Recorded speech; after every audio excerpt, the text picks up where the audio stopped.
Welcome back to our channel, where we provide updates and undisclosed narratives on Catherine, Princess of Wales, and her royal family. We are excited to share the following news with you.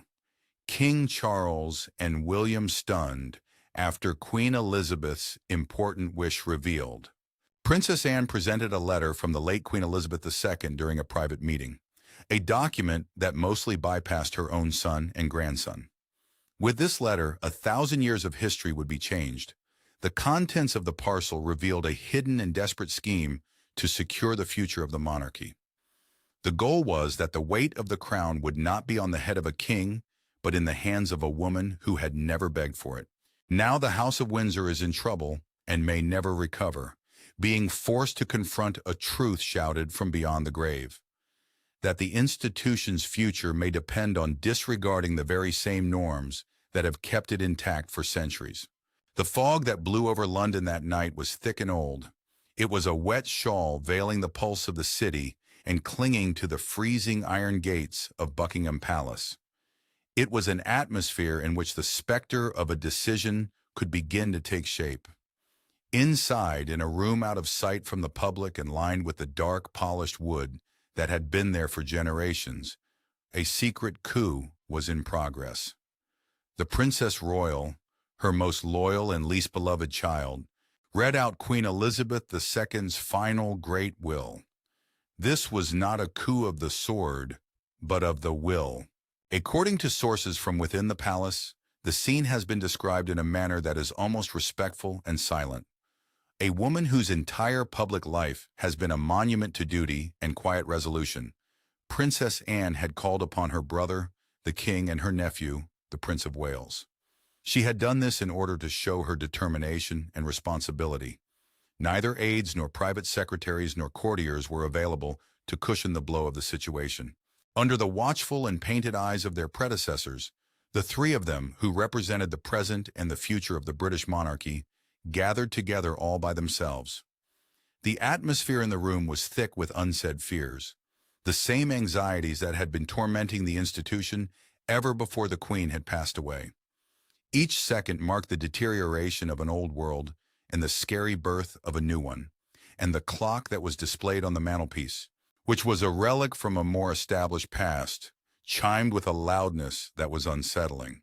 The ever-pragmatist Anne did not waste time on ceremony. She was a pragmatic person. She presented a letter, the paper of which had become pliable as a result of prolonged handling. Even in her final days, her mother's handwriting was distinct, elegant, and forceful, as this was confirmed by those with knowledge of the situation. On the table that was in the middle of the two men, she placed it. It was not a piece of communication that was lying there. Rather, it was a living ordinance, and the thickness of the paper envelope was the only thing that could contain its capacity for destruction.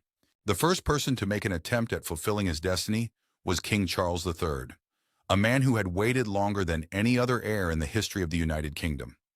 He felt a little tremor in his hands, which had previously been used to shake the hands of numerous international leaders. Beside him, Prince William, the boy who had been cultivated from infancy to be the dependable and forward-thinking power of the monarchy in the 21st century, leaned in, his forehead wrinkled in a mixture of uncertainty and dread. Together they read the lines, and the silence in the room grew more and more eerie until it became a vacuum. The message that the Queen sent was a masterpiece of parental love and the brutal pragmatism that comes with being a ruler. It was much more subtle and considerably more damaging than either abdication or constitutional revision, yet it did not mention either of those things. It was a lesson in surviving. In addition, the Queen was of the firm belief that her son, the King, and her grandson, the Prince of Wales, were not the most important factors in ensuring that they would survive. It turned out to be Catherine, the Princess of Wales. A conclusion to the Queen's opinion.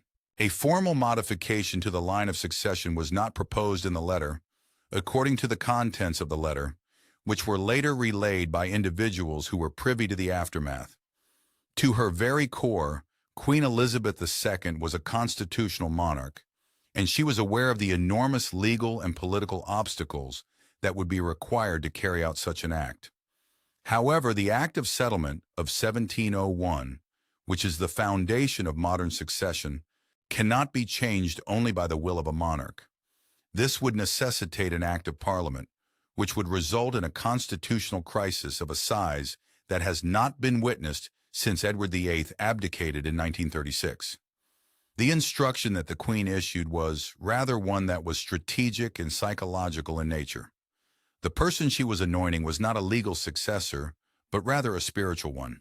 She reasoned with the icy clarity of someone who was seeing the board from a great height that the legitimacy of the monarchy was no longer entirely dependent on heredity.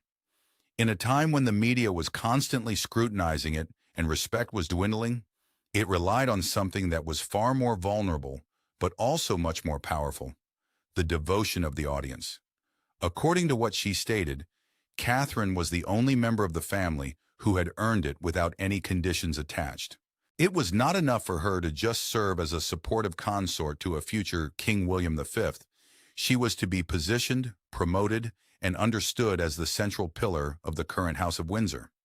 Catherine was not seen by the Queen as a mere adjunct to the crown. Rather, she was regarded as the fundamental foundation of the throne. According to royal historians who spoke on the condition of anonymity, this was an act of stunning audacity that was formed out of quiet desperation during this time period. According to the observations of a notable historian, the Queen witnessed the slow decline of deference over the course of her 70-year reign. She witnessed the harm that was caused by the divorces that occurred in the 1990s, the passing of Diana, and now more recently, the rift that occurred with the Sussexes. She was aware of the fact that the monarchy is no longer a given. On the contrary, it is a show, and the audience has the ability to leave at any time. According to her, Catherine was the only one who was delivering a performance that was immaculate. In spite of the fact that Charles and William had inherited their positions, the Queen believed that Catherine had worked hard to obtain her position. She had entered the family as an outsider, a commoner from Berkshire, and she had negotiated the perilous currents of royal life with a grace and tenacity that had not only won over the people, but had also, it seems, convinced the most powerful monarch in the world. She had been a member of the family for a long time. The letter was a final strategic move from a sovereign who had always played the long game. It was a diplomatic gesture. It was a recognition that the future of an institution that has been there for 1,000 years might depend on the quiet strength of a lady who was a Middleton family member before she became a Windsor family member. The king who rules in the current. For King Charles, the letter was more than just a command for strategic planning. It was a blow that was both profound and personal. Initially, his reaction was one of surprised astonishment, which rapidly turned into fury, according to insiders within the palace. It was heard that he said, "This is madness," and his voice broke the eerie silence that had been present in the room. It was the scream of a man who had spent his entire life preparing for a part, only to be informed in his mother's last bequest that his own daughter-in-law was considered more important to the survival of the family than he himself. One must have an understanding of the one-of-a-kind psychological burden that Charles's life carries in order to comprehend the extent of this damage. He was not only a king, but he was also the heir apparent who had served the longest in the history of the United Kingdom. He lived his life as if it were a study in waiting, a never-ending dress rehearsal for a show that appeared to have no beginning. He had spent decades establishing himself as the Prince of Wales, promoting causes ranging from architecture to environmentalism, and frequently incurring mockery for being ahead of his time. He had spent his whole life on building a reputation for himself. It was a global catastrophe that established him in the public consciousness as a distant and unsympathetic person. He had survived the breakup of his marriage to Diana, Princess of Wales, which was a tragic event. For years, he had been fighting for Camilla, the woman he loved the most in the world, to be accepted by the general public and, most importantly, by his mother. In spite of the fact that his ascension to the throne was constitutionally uncomplicated, it was emotionally complex. The nation that he inherited was in mourning over the loss of a monarch who had grown inextricably linked with the nation itself. The source material makes the observation that his reign was not embraced. The crown, which had appeared to be a natural extension of his mother, frequently appeared to be a cumbersome and ill-fitting outfit on him. He was revered, but not embraced. An explanation is provided by a royal biographer who states that Charles has always been haunted by the shadow of two women. First, his mother, whose unwavering feeling of responsibility was one that could never be replicated. And second, Diana, whose magnetism and public adulation he would never be able to match. The fact that he is now informed that a third lady, his own daughter-in-law, is the one who holds the key to the future must feel like the most cruel irony of his entire life. In the context of this discussion, the letter from the Queen was not merely a succession plan. The decision was a conclusive and dismal one regarding his own troubles. It gave the impression that his efforts, his passions, and the entirety of his life's work were not sufficient to create the institution that he was now in charge of. Despite the fact that he was the king, his mother had decided that the future will have Catherine's face. Challenge faced by the prince. There was a portrayal of tormented stillness in Prince William's response, in contrast to the wounded wrath that Charles displayed in his rejoinder. His fists were clenching and unclenching in his lap, and his attention was riveted on the letter that appeared to rewrite his own future. He refrained from making any additional statements. For William, the repercussions were possibly much more complicated and distressing than anticipated. In the furnace of succession, his entire identity had been shaped and molded. As the designated savior, he served as the bridge between the traditionalists and the contemporary world. He was the individual who would bring back the glitz and stability that had been missed by his parents' generation. The enterprise relied heavily on his marriage to Catherine as its foundation. It was a love tale that had healed a fragmented narrative, generating a lovely family and a vision of domestic stability that the monarchy urgently needed. The story had been in the works for quite some time. On the other hand, the source of his power was now being presented as the source of his impending obsolescence. To a greater extent, the letter from the Queen seemed to imply that the people's affection for Catherine was proportional to the degree to which they required his services. From a psychological point of view, this attack goes straight to the core of William's well-known personality. The institution that he has taken an oath to govern, as well as his family and his privacy, are all subjects of his ferocious protection. He was able to see personally the damaging power of media intrusion on his mother, Diana, and he has spent his whole adult life attempting to protect his own wife from the same fate. This protective instinct was now in direct opposition to the Queen's desire to protect her royal family. In order to elevate Catherine to the level that his grandmother had envisioned for her, it would be necessary to throw her directly in the crosshairs of public expectation and media scrutiny. This would be a position that was more central and more hazardous than any consort had ever held throughout history. In a low and unfiltered manner, he asked Anne, "And what about me? What will become of everything that I was brought up to be with?" There was more to it than just a matter of ego. It was a heartfelt plea for survival. Considering that Catherine was the emotional center of the future kingdom, what was he actually? Did he only serve as the constitutional vessel, the individual who provided the lineage, while his wife was the one who provided the magic? It was a concept that was extremely unnerving, and it was one that paralleled the relationship that existed between his own parents, in which his mother's star quality had so frequently overshadowed his father's position. Many people within the organization believed that William had a great sense of betrayal. Nonetheless, this betrayal was intertwined with a truth that he was unable to deny. In close proximity, he had witnessed Catherine's might. His awareness of the fact that she possessed a quiet tenacity that he himself battled to retain was possibly greater than that of anybody else. The letter from the Queen had only given expression to a concern that he had probably been harboring for years, the fear that his most valuable asset was also his most formidable adversary, that heir who is unaware, According to reports, Catherine, Princess of Wales, was apparently engaged in the most ordinary of routines while this dynastic drama unfolded across the castle. She was putting her 3 children to bed. According to the source, she was experiencing a restlessness that she was unable to describe as she was sitting by a window with a cup of tea cooling beside her.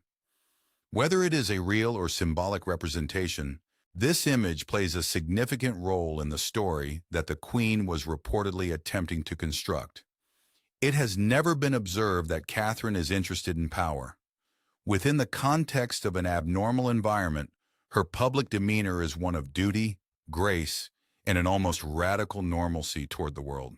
Supporters have provided a detailed account of her life biography, which serves as the ideal CV for the job that the Queen envisioned. Catherine's background is not one of aristocracy, rather it is one of aspiration and hard work.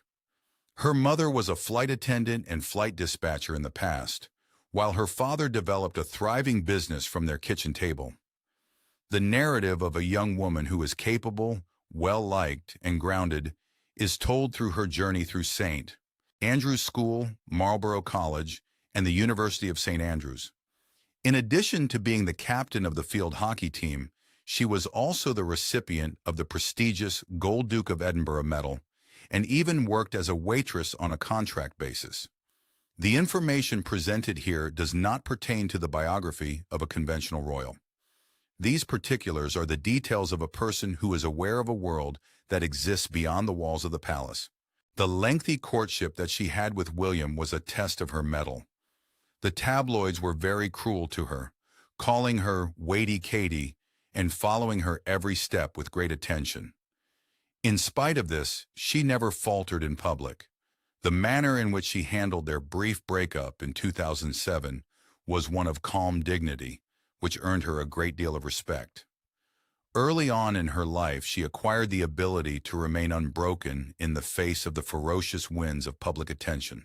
It is precisely this resiliency, this quiet strength, that royal observers believe the Queen regarded as being of such critical importance. One commentator made the observation that Catherine exemplifies a distinct form of royalty. The fact that it is based on a kind of meritocracy of spirit rather than the divine right of monarchs is what makes it so. It is clear that she is capable. She has never once voiced a complaint, despite the fact that she has consistently been present, completed the tasks assigned to her, and brought up her children in an impeccable manner. Her charitable work, which focuses on early childhood development and mental health, is not glamorous, but it is substantive. In this age of cynicism, that type of sincerity is the most important currency that the monarchy can possess. This is a fantastic example of her style, which is important, personal, and done without fanfare. Her giving of her own hair to a foundation that gives to children who have cancer is a perfect illustration of her style. There is a contention that she has amassed a reservoir of popular goodwill that is both more substantial and more consistent than that of any other living queen. In the turbulent waters of contemporary public opinion, she serves as the marine anchor for the monarchy, a house that is structured on sands. In the absence of the severe crisis that the House of Windsor is currently experiencing, it is impossible to comprehend the secret command that the Queen has issued. Following her passing, there was a brief period of time during which a surge of national grief and nostalgia appeared to confirm the monarchy's position in the heart of the nation. However, that unity was only temporary. Since then, polling has revealed a gradual decline in popularity, particularly among younger generations, who are increasingly perceiving the institution as an expensive and outdated anachronism. In every region of the Commonwealth, the linkages are becoming weaker. The number of people in Jamaica, Australia, and other countries who are advocating for republicanism is increasing. The institution is contracting, and its influence on a worldwide scale is decreasing. The departure of Prince Harry and Meghan Markle has caused a great deal of damage on the home front, which has been massively affected.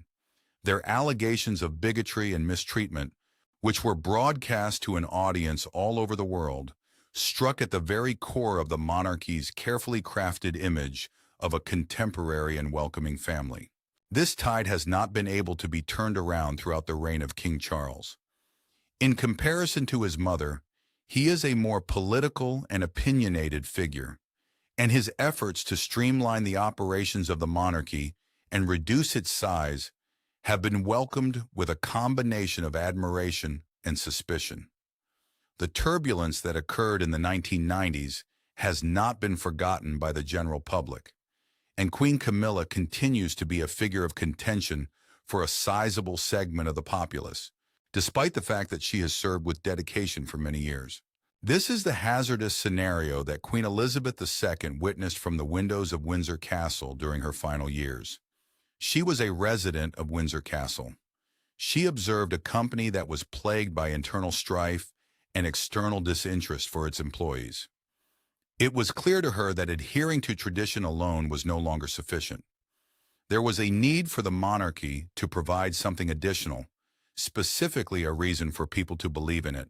The letter that she wrote was not intended to be an insult to Charles or William. Rather, it was a clinical and desperate analysis of the situation that the family was in. They were in search of a sign that represented consistency, hope, and relatability. They required someone who was not only respected by the people, but also loved by them. Having Catherine was essential. Weight of a crown that has not sought a crown. According to statements made by royal employees who reportedly overheard conversations, the story finally made its way beyond the walls of the guarded palace. Similar to the reaction that was experienced within the palace, the public's reaction was fragmented. In response, traditionalists expressed their disapproval, stating that a birthright cannot be redistributed on the basis of a popularity contest.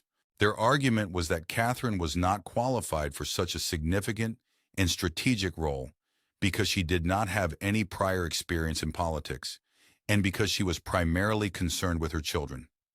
However, there was a larger and more vociferous group of people who agreed with the Queen's wisdom. They viewed it as a way to salvage a cherished institution from its own demise, which was a forward-thinking decision. On the other hand, Catherine herself was the one who faced the ultimate test.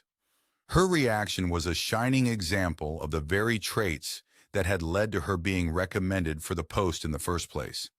When she was ultimately confronted with the knowledge of the Queen's wish and the turmoil that it had caused, her response was a masterclass. In response to the proposition, she did not accept or reject it. Instead, she calmly stated that while many people have the desire to lead, it is the objective of every wife and mother to maintain harmony within her family.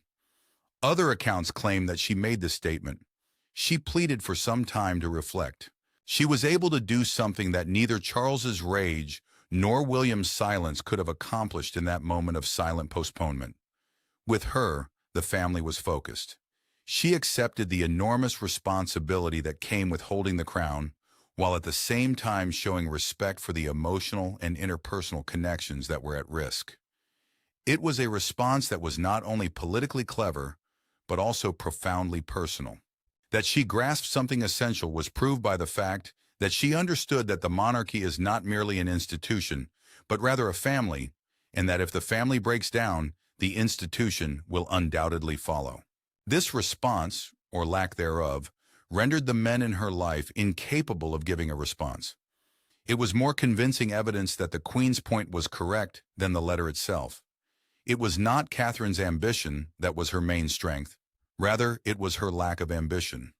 It was not a desire to govern that gave her power. Rather, it was a deep-seated drive to serve and to heal that gave her energy. At this point, the future of the British monarchy is not dependent on a decision that was made by a king or a prince. Rather, it is dependent on the quiet deliberation of a woman who must now choose between the life she currently leads, the role that was offered to her, and the stability of the crown itself. In her final act, Queen Elizabeth II disclosed that the genuine line of survival is not written in legislation, but rather in the hearts of the people. The world had previously believed that it had a clear understanding of the line of succession based on her actions. Thank you for watching the video. Please let us know your thoughts, and goodbye for now.